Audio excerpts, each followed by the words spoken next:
ఢిల్లీ ప్రభుత్వం బీజేపీ ప్రభుత్వం ఏం చెప్తుందనంటే మన సంస్కృతిని మనం వేదాలలో చూడాలి అంటుంది.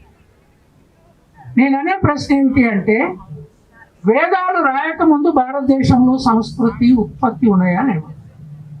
హరప్పా నగరాన్ని ప్రపంచంలో ఏ దేశం కట్టక ముందు మనం కట్టుకున్నాం.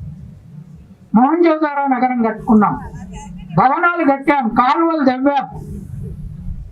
ఈ స్థితి ఎక్కడి నుంచి వచ్చింది? దానికి మూలము పార, spade. The source of production is spade. Therefore I am saying source of civilisation is spade, not book. ఒక గొర్రెగాచిన పిల్లవాడిని ఇంత పెద్ద బుక్ ఫేర్ లో చాలా ధనవంతులు, రెట్లు ఉన్నారు, కమ్మలు ఉన్నారు, వెలమలు ఉన్నారు, కోట్లు, 100 కోట్లు ఉన్నారు. ఎలక్షన్లలో వాళ్ళే ఈజీగా 100 కోట్లు పోటీ చేసి ఖర్చు పెట్టి చేయగలిగే వాళ్ళు ఉన్నారు, కానీ ఒక్క ఇంగ్లీష్ పుస్తకం రాయగలిగే వాళ్ళు.